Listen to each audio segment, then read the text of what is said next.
Good morning, students. Yes, beta, let's start the new chapter number 5. You will write down the first of all date and reading also. Okay, beta? Yes, beta. Yes. Beta, name of chapter number 5, name of the chapter The Trees and the Lions. ये एक story है trees की और Lions की, जहाँ पर एक जंगल में दोनों ही देखिए फॉरेस्ट जो होते हैं आपके जंगल जो होते हैं उसमें पेड़ भी होते हैं और एनिमल्स भी होते हैं, लेकिन दोनों एक दूसरे पर डिपेंड होते हैं। कैसे डिपेंड होते हैं और कौन किसको किस तरीके से प्रोटेक्ट करता है। अब आप सोचोगे कि पेड़ एनिमल्स को कैसे प्रोटेक्ट करते हैं या एनिमल्स ट्रीज़ को कैसे प्रोटेक्ट करते हैं, लेकिन नहीं, ऐसा नहीं है, एक दूसरे पर सब निर्भर होते हैं। ठीक है, we are start all living beings have been created by nature. जो लिविंग थिंग्स होते हैं वो ऑलरेडी क्या होते हैं, जो नेचर के थ्रू बने हुए होते हैं, बाय नेचर होते हैं। Animals depend on plants for food and oxygen. Animals जो हैं वो डिपेंड होते हैं किस पर, प्लांट्स पे डिपेंड होते हैं फूड और ऑक्सीजन के लिए। अगर प्लांट्स नहीं होंगे तो एनिमल्स ना तो उन्हें कुछ खाने के लिए मिलेगा ना ही उन्हें ऑक्सीजन मिल पाएगा। Plants depend on animals for the pollination. अब देखिए, अगर एनिमल्स प्लांट्स से कैसे, अभी मैंने आपको बताया एनिमल्स कैसे प्लांट्स पर निर्भर हैं। अब है प्लांट्स कैसे एनिमल्स पर निर्भर।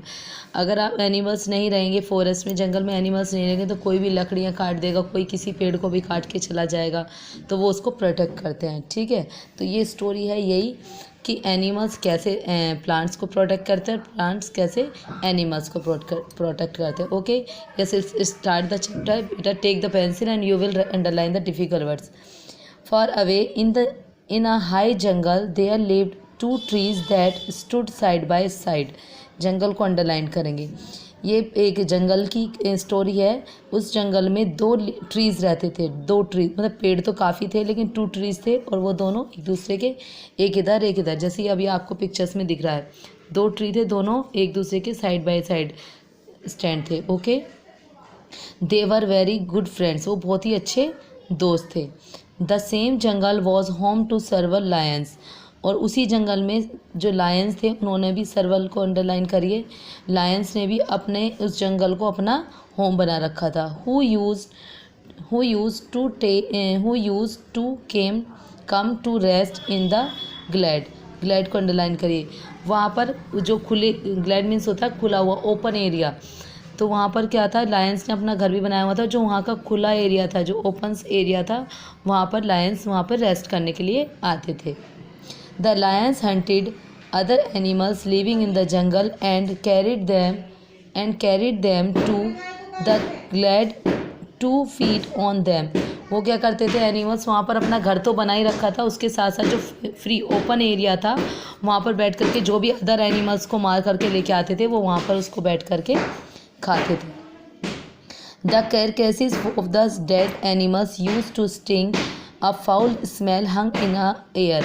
लेकिन क्या होता था, जब वो लायंस जो थे, जब वो मरे हुए एनिमल्स को वहाँ पर ले करके और आके उनको खाते थे तो जो ट्रीज़ थे वो काफ़ी परेशान हो जाते थे।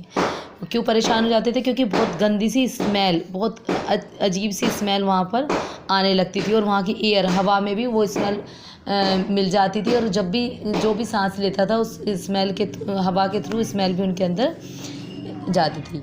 One day two trees decided by the smell seriously discuss the issue.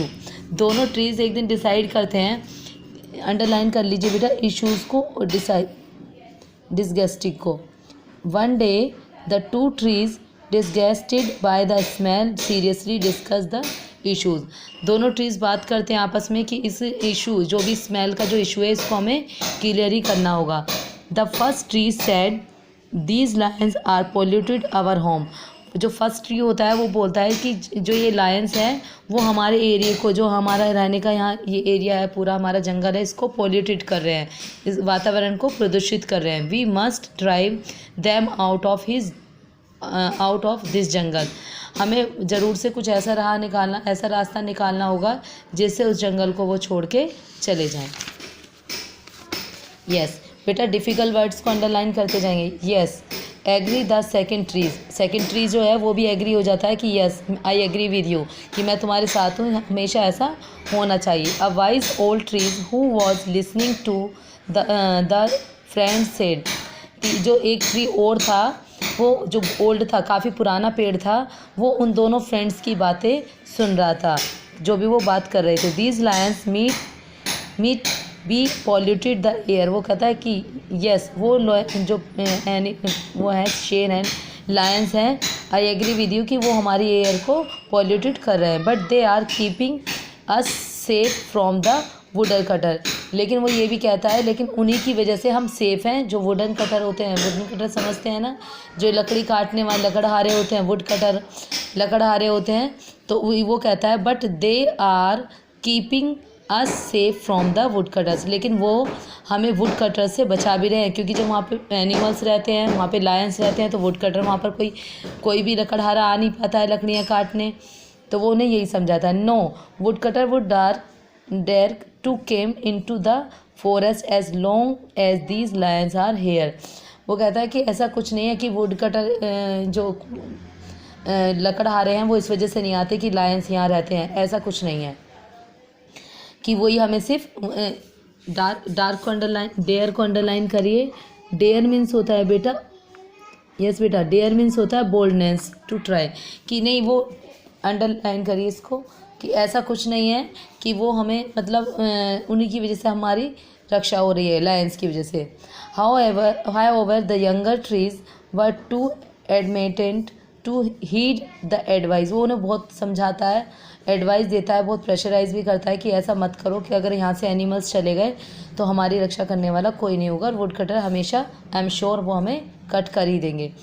We will frighten the lions away, they will be so tired that they will leave this jungle and never come back, said the two friends। दोनों friends आपस में बात करते हैं कि नहीं अब हमने डिसाइड कर लिया है कि हम उन लोगों को जंगल से भगा करके रहेंगे। दोनों ट्रीज डिसाइड कर लेते हैं कि हम उनको एनिमल्स को जंगल से निकाल कर ही रहेंगे। Okay, as night approached both the trees started shaking violently, वो क्या करते हैं, दोनों ट्री रात में डिसाइड करते हैं कि जैसे यहाँ पर एनिमल्स आएंगे हमने सोच लिया है कि हमें क्या करना है, और वो बहुत तेज़ से लहराने स्टार्ट कर देते हैं, बहुत तेज़ अपने आप को हिलाना स्टार्ट कर देते हैं, बहुत तेज़ आवाज़। डू नॉट डू सो, ना तो वो किसी की सुनते हैं ना ही कुछ देखते हैं। शाउटेड द वाइज ट्रीज, पेड़ों की बहुत तेज़ शाउटेड को अंडरलाइन करिए, पेड़ों की बहुत तेज़ आवाज़ आने लगती है।